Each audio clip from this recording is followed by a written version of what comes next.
देखो बेटा, आज हम करेंगे फजी यूनियन और टी कोनोरम। फजी यूनियन और टी कोनोरम क्या होता है बेटा? एक फजी यूनियन या टी कोनोरम को हम किसे डिनोट करते हैं? यू से। और यू क्या है? एक बाइनरी ऑपरेशन है, यानी दो एलिमेंट पे लगेगा, ऑर्डर पेयर पे लगेगा ऑन ए यूनिट इंटरवल, यानी यू की डोमेन क्या होगी? Unit interval which satisfy at least the following property. जो क्या करेगा? कम से कम इन प्रॉपर्टी को क्या करेगा? सेटिस्फाई करेगा। फर्स्ट प्रॉपर्टी क्या है बेटा? यानी फजी यूनियन या फिर टी कोनोरम क्या होगा? यू ए जीरो पे लगेगा जब, तो वो किसको कंसिडर करेगा? ए को। यानी ए और जीरो में से किसको कंसिडर करेगा? यू ए को कंसिडर करेगा। फिर ये कहता है कि यदि B less than equal to D होगा तो यू की taking U operator on both side with A. देखो, ए लिया ऑन बोथ साइड और यू ऑपरेटर लगा दिया, तो ये क्या कहता है? यदि छोटा बी लेस देन है डी से और सेम साइड हम सेम एलिमेंट से यू ऑपरेटर लगा रहे हैं, तो छोटे की वैल्यू छोटी आएगी और बड़े की वैल्यू क्या आएगी? बड़ी आएगी। इसको हम क्या बोलते हैं? मोनोटोनिसिटी। फिर ये कहता है कि यू को ए बी पे लगा लो या फिर यू को बी ए पे लगा लो, वैल्यू सेम देगा। फिर इसमें क्या कहा इसने एसोसिएटिविटी में? कहता है कि यू को बी सी पे लगाओ और बाद में ए के साथ लगा दो, या फिर पहले यू को ए बी के साथ लगाओ और बाद में डी के साथ लगा दो। डी नहीं आएगा बेटा, ये सी आएगा, यहाँ पे ये सी कर लेना, ठीक है। तो इसका मतलब क्या होगा? ये एसोसिएट प्रॉपर्टी को क्या करेगा? होल्ड करेगा। This is called axiomatic skeleton for the fuzzy union.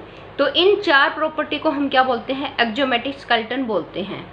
एक्जियोमेट्रिक skeleton बोलते हैं फजी यूनियन के। अब उसके बाद है फिफ्थ प्रॉपर्टी क्या है? ये चार प्रॉपर्टी को बोलते हैं हम सिर्फ, और ये जो फजी यूनियन है वो फिफ्थ प्रॉपर्टी को भी होल्ड करेगा। यू क्या होगा? कंटिन्यूस फंक्शन होगा। और यू ए यानी यू ऑपरेटर, यदि हम खुद के ऊपर यू ऑपरेटर लगाएं तो उसकी वैल्यू ए से क्या आएगी? स्ट्रिक्टली ग्रेटर देन आएगी। समझ आ गया? इसको हम क्या बोलते हैं? सुपर आइडेंटिटी बोलते हैं। जहाँ पे जैसे कि फजी इंटरसेक्शन था, आई ए लेस देन आता था किससे? ए से, उसको हम सब आइडेंटिटी बोलते थे, ठीक है बेटा। तो वहाँ पे सब आइडेंटिटी से होता था। अब ये कहता कि लास्ट प्रॉपर्टी इसकी सेवंथ प्रॉपर्टी, यदि ए लेस देन है ए टू से, ए वन लेस देन है ए टू से, बी वन लेस देन है बी टू से, तो यदि हम छोटे के साथ यूनियन यू ऑपरेटर लगाएंगे और बड़े को बड़े के साथ यूनियन ऑपरेटर लगाएंगे तो छोटे वाला कम वैल्यू देगा इन कंपैरिजन ऑफ बड़े वाला। उसके बाद है बेटा if T conorm which satisfy the continuity and super identity. ये कहता है कि यदि कोई टी नोरम सिर्फ ये फिफ्थ और सिक्स तक प्रॉपर्टी होल्ड करता है, यानी 1 से लेकर के 6 तक, यदि कोई 1 से लेकर के 6 तक प्रॉपर्टी होल्ड करता है तो उसको हम क्या बोलते हैं? आर्किमिडियन टी कोनोरम बोलते हैं। आर्किमिडियन टी कोनोरम बोलते हैं। समझ आ गया?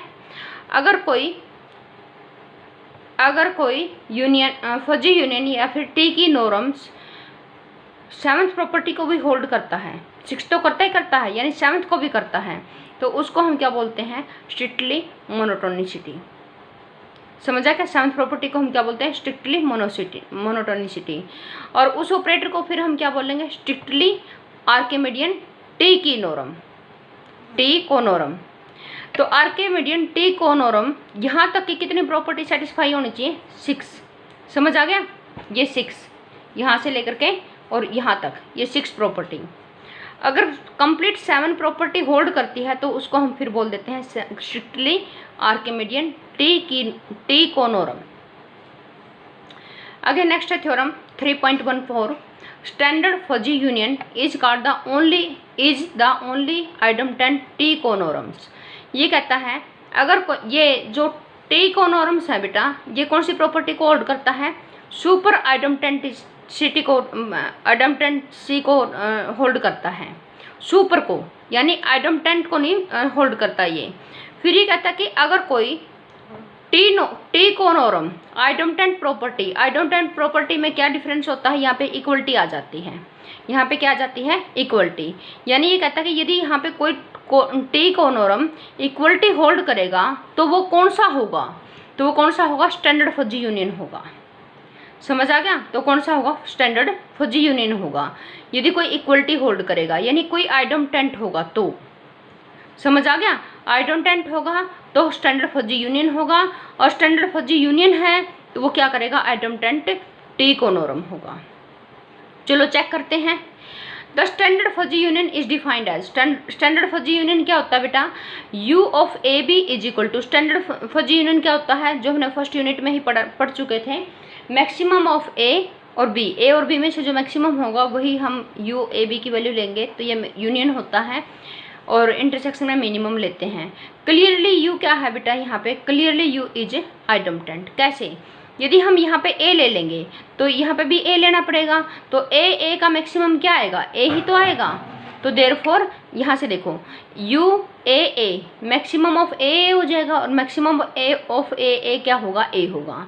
तो इसका मतलब क्लियरली है ये बात कि स्टैंडर्ड फजी यूनियन हमेशा क्या होता है? आइडेंटिटी होता है। बात समझ में आ गई? तो हमने स्टैंडर्ड फजी यूनियन लिया और उसको आइडेंटिटी टिकोनोरम प्रूव कर दिया। अब हम क्या लेंगे? कोई आइडेंटिटी टिकोनोरम लेंगे और हम उसको क्या प्रूव करेंगे कि जो वो टिकोनोरम लिया हमने वो क्या चीज़ है?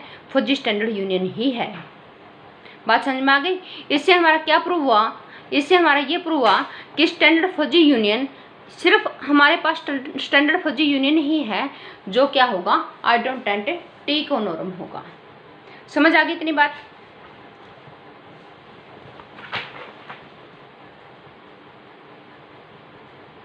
देखो now suppose there is another T conorm, मान लिया कि हमारे पास एक ऐसा टिकोनोरम है जो आइडेंटिटी प्रॉपर्टी को होल्ड करता है। आइडेंटिटी मतलब कि इक्वलिटी आएगी यहाँ पे। समझ आ गया? Then for any A B belongs to interval 0 to 1, क्योंकि ये जो यू यूनियन होता है वो यूनिट इंटरवल पे डिफाइंड होता है, उसकी डोमेन यूनिट इंटरवल होती है। अब इफ़ सपोज कर लिया कि यहाँ पे ए और बी उठाए हैं, हो सकता है कि ए लेस देन हो बी से, हो सकता है कि बी लेस देन हो किससे? ए से। ये भी हो सकता है और ये भी हो सकता है। यहाँ पे दो केस राइज होते हैं। केस फर्स्ट मान लिया हमने कि A less than equal to B है। अगर A less than equal to B है तो यहाँ से मैक्सिमम वैल्यू क्या आएगी? फिर बी ही आएगी क्योंकि बी बड़ा है। Also A less than equal to B है, taking U operator on both side with B. देखो बी लिया ऑन बोथ साइड, देखो बी ए तो था ही, बी ले लिया और इधर भी बी ले लिया। यानी इस रिलेशन का अगर हम बी के साथ यू ऑपरेटर लें तो छोटे वाला साइन छोटे पे आएगा, बड़े वाला साइन बड़े पे आ जाएगा, क्योंकि ये प्रॉपर्टी थी यू की। समझ आ गया? ये प्रॉपर्टी थी यू की। हमने taking U operator on both side with B के साथ हमने क्या ले लिया? यू ऑपरेटर ले लिया। और आपको पता है यू बी बी कैसे खुलेगा? देखो यहाँ से हमने यू को आइडेंटिटी मानना है तो देखो ये बी से खुलेगा, तो U B A less than equal to B आ गया। एंड यहाँ से देखो 0 लेस देन है, लेस देन इक्वल टू है किससे? ए से। क्यों? क्योंकि ए इस इंटरवल में बिलोंग करता है, तो ऑब्वियस सी बात है ए 0 से क्या होगा? बड़ा ही होगा। अब taking U on both side with B, same as it is जैसे कि यहाँ पे लिया था हमने। बी के साथ दोबारा हमने यू ऑपरेटर ले लिया और बी और 0 में से यू किसको सिलेक्ट करेगा? बी को सिलेक्ट करेगा। ये फर्स्ट प्रॉपर्टी थी यू की फर्स्ट प्रॉपर्टी के कारण यहाँ पे बी आ गया और ये सेम रहा। अब ये थर्ड और ये fourth, this is less than equal to B और B is less than equal to this, तो देयरफॉर हम क्या कह सकते हैं कि यू ए बी किसके इक्वल होगा बेटा? बी के इक्वल होगा। और व्हाट इज दिस? बी क्या है? ए और बी का मैक्सिमम है। तो इसका मतलब कि जो ये यू आया वो किसके इक्वल आ गया? स्टैंडर्ड यूनियन के इक्वल आ गया। देखो ध्यान से यू ए बी कैसे खुल गया? स्टैंडर्ड, ये तो स्टैंडर्ड यूनियन है ना, तो स्टैंडर्ड यूनियन की तरह खुल गया ये। अब सेम जैसे कि हमने केस नंबर फर्स्ट शो किया है वैसे ही हम किसको करेंगे? केस नंबर सेकंड को। केस नंबर सेकंड में क्या लेके चलेंगे? B less than equal to A, तो इनमें से मैक्सिमम वैल्यू कौन होगी? ए होगी। और B less than equal to A, taking U operator on both side, taking with A on both side. A का यू क्या बनेगा? ए बनेगा, तो देयरफॉर ये quantity less than equal to A आएगी। ये 0 से बड़ा होगा, taking U on both side with A, तो ये क्या आ जाएगा? ए से बड़ा आ जाएगा। यहाँ पे ए से छोटा, यहाँ पे ए से बड़ा, तो देयरफॉर इक्वलिटी। तो यहाँ पे भी मैक्सिमम ऑफ ए बी के इक्वल आ गया। ये यहाँ पे भी क्या आ गया? मैक्सिमम ऑफ ए बी के ए इक्वल आ गया। क्लियर होगी बात? और व्हाट इज ए? ए क्या था बेटा? ए तो क्या था? देखो ध्यान से, ए क्या था, union of A B is equal to किसके इक्वल था, ए के इक्वल था। समझ आ गया। और ये किसके इक्वल आ गया, मैक्सिमम के। तो यू यहाँ पे भी किसकी हेल्प से खुल गया, मैक्सिमम, और यहाँ पे भी किसकी हेल्प से खुला था, मैक्सिमम। तो इसका मतलब कि ऑन बोथ साइड से जो ये यू आया है, यानी जो हमारा आइटम 10 टी को नॉर्म लेके चले हैं, वो क्या चीज़ है, स्टैंडर्ड फजी यूनियन ही है। उसके बाद देखो बेटा, वी कैन डिफाइंड, ये कहता है कि हम टी को नॉर्म को इस टाइप से भी डिफाइंड कर सकते हैं। पहला क्या है, standard union U A B is equal to maximum of this. Second क्या है, अलजेब्रिक सम, यानी U A B is equal to A plus का बी माइनस का ए बी।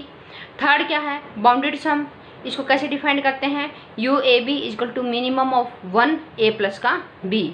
और लास्ट क्या है, ड्रेस्टिक यूनियन। ड्रेस्टिक यूनियन में क्या है, ये कहता है कि यू ए बी को ए पे खोल लेंगे, बी पे खोल लेंगे। कब, ए पे कब खोल लेंगे, जब बी की वैल्यू 0 हो जाए। बी पे कब खोल लेंगे, जब ए की वैल्यू 0 हो जाए। और यदि ए भी 0 ना हो और बी भी 0 ना हो तो 1 पे खोल लेंगे। समझ आ गया। और इसको डीकास्टिक यूनियन, जैसे डीकास्टिक इंटरसेक्शन थी वैसे यूनियन है, इसको हम क्या भी लिख सकते हैं, यू मैक्स ए बी भी लिख सकते हैं। समझ आ गया, यू मैक्स ए बी भी। तो ये कहता है, तो क्लियरली इससे क्या होगा, ये इनक्वालिटी होल्ड होंगी। ये पहले भी हमने किया था मिनिमम के केस में, अब हम किसके केस में करेंगे, मैक्सिमम, यानी आई के केस में भी हम कर चुके हैं, अब यू के केस में करेंगे इस चीज़ को। तो देखो प्रूफ में, if A is equal to 0, यदि ए की वैल्यू 0 होगी तो ध्यान से देखो, मैक्सिमम ऑफ ए की वैल्यू यहाँ पे 0 पुट करो, तो 0 और बी में से कौन मैक्सिमम होगा, बी होगा। तो इसका मतलब कि 0 बी की वैल्यू क्या आ जाएगी, यदि ए की वैल्यू 0 हुई तो इसकी वैल्यू बी आ गई, इसकी वैल्यू बी आ गई।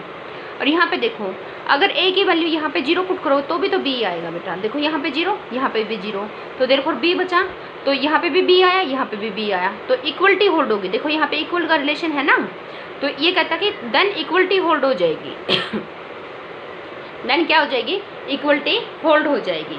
फिर ये कहता कि यदि इसी टाइप से यदि हम b को 0 पुट कर दें, अब b को 0 पुट करो, देखो यहाँ पे b की वैल्यू 0 पुट करो, तो 0 और a में से मैक्सिमम ढूंढना, तो a आएगा। यहाँ पे b की वैल्यू 0 पुट करो तो भी a ही आएगा, तो भी क्या होगी, यहाँ पे अगेन इक्वलिटी होल्ड हो जाएगी। समझ आ गया। फिर ये कहता कि a not equal to 0, b not equal to 0, यदि a भी 0 के इक्वल नहीं, b के 0 भी इक्वल नहीं है, और हम सपोज कर लेते हैं कि a क्या है, less than equal to b है, केस नंबर 1। समझ आ गया। तो देन लेफ्ट हैंड साइड, यदि a less than equal to b होगा तो इनमें से मैक्सिमम वैल्यू कौन होगी बेटा, b होगी ना। मैक्सिमम वैल्यू कौन होगी, लेफ्ट हैंड साइड में b होगी। क्लियर हुआ। अब राइट हैंड साइड को हम सोल्व करते हैं। a क्या दे रखा है, less than equal to b ले रखा है। a यदि less than equal to b है तो taking adding on both side b on both side, हमने b को ऑन बोथ साइड ऐड कर दिया, इधर भी ऐड कर दिया, इधर भी, तो क्या होगा, तो a प्लस का b is less than equal to b plus का b, इधर कितना हो जाएगा, 2b हो जाएगा। अब मल्टीप्लाई भी कर दिया, मल्टीप्लाई करेंगे तो a भी इधर हो जाएगा और यहाँ पे b का स्क्वायर आ जाएगा। समझ आ गया। यहाँ से थोड़ी सी मिस्टेक है इस स्टेप में क्या मिस्टेक है, देखो A B less than equal to B है। अब यहाँ से हम क्या करेंगे, taking negative on both side, negative से मल्टीप्लाई करेंगे। तो यदि हमने नेगेटिव से मल्टीप्लाई कर दिया तो जो ये साइन है वो बेटा उल्टा हो जाएगा, यानी ग्रेटर देन का हो जाएगा, माइनस का A B is greater than equal to minus का बी हो जाएगा। समझ आ गई बात, इतनी समझ में आ गई इतनी बात, ठीक है। उसके बाद देखो, हाँ बेटा, उसके बाद इसमें से इसको क्या कर देंगे, माइनस कर देंगे, तो ये साइन हमेशा क्या आएगा, ये ऐसा साइन आ जाएगा, ठीक है। ये साइन कैसा आ जाएगा, ऐसा। अगर ये होगा तो ये वैल्यू किससे लेस देन होती है, इससे ये वैल्यू किससे ग्रेटर देन इक्वल टू होती है, बी से। तो इसका मतलब कि जो ये रिलेशन आया वो बी से क्या आ गया, बड़ा आ गया। और बी क्या था बेटा, ये बी था, देखो ध्यान से, मैक्सिमम ऑफ ए बी, यानी मैक्सिमम ऑफ ए बी क्या था, लेफ्ट हैंड साइड, ये थी लेफ्ट हैंड साइड, और ये क्या आ गई, राइट हैंड साइड। तो राइट हैंड साइड क्या आ गई बेटा, लेफ्ट हैंड साइड से ग्रेटर आ गई, तो left hand side sorry less आ गई, तो left hand side less than होगी किससे, राइट हैंड साइड से। तो इसका मतलब कि ये भी क्या हो गया, होल्ड हो गया। फिर ये कहता है कि सिमिलरली यदि हमने a less than equal to b लिया तब हमने ऐसा दिखा तो ये कहता कि इसी तरह से यदि b less than equal to a होगा तो उसको भी हम क्या दिखा देंगे, इसको प्रूव दिखा देंगे। तो ये इसका यहाँ से फर्स्ट रिलेशन प्रूव हो गया। अब यहाँ से हम ये रिलेशन प्रूव करेंगे, ये वाला रिलेशन, कि इनमें से जो मिनिमम वैल्यू होगी और यू मैक्स वैल्यू होगी ए बी की, ये वैल्यू क्या आएगी, इससे बड़ी आएगी। ये रिलेशन हम अब दिखाएंगे।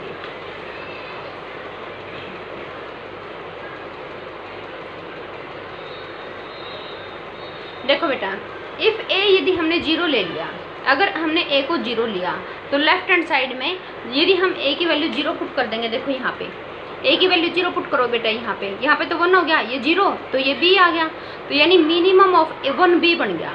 1b में से मिनिमम कौन है, b ही तो हुआ।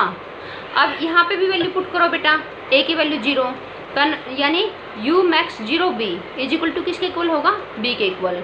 तो लेफ्ट हैंड साइड भी b आई और राइट हैंड साइड भी b आई, तो देयरफॉर दोनों क्या होगी, इक्वल। तो ये तो कब की बात थी, यदि a की वैल्यू 0 होगी तो। फिर ये कहता कि यदि b की वैल्यू 0, ये 0 करो यहाँ पे, यदि b की वैल्यू 0 होगी तो भी क्या आ जाएगी, left hand side equal to right hand side आ जाएगी। फिर ये कहता कि यदि a भी 0 ना हो और b भी 0 ना हो तो u मैक्स a भी तो 1 पे खुलेगा, और minimum of 1a plus b की वैल्यू हमेशा लेस देन इक्वल टू 1 होगी, क्योंकि यहाँ पे क्या वैल्यू ले रहे हैं हम, मिनिमम। इनमें से मिनिमम वैल्यू होगी जो, तो यहाँ पे जो मिनिमम वैल्यू होगी वो क्या होगी बेटा, 1 से लेस होगी। तो इस कमरे की जो ये मिनिमम वैल्यू है वो max u max of A B से क्या आई है, लेस आई, तो वो भी इनक्वालिटी क्या होगी, होल्ड होगी। उसके बाद देखो बेटा 3.15, ये कहता है कि for all A B belongs to 0 to 1 maximum of A B हमेशा लेस देन इक्वल टू होगा u ऑफ ए बी से, और less than equal to u max A B से लेस होगा। तो देखो सिंस हमेशा b इस इंटरवल में लाई करता तो b की वैल्यू 0 है, 0 से बड़ी होगी।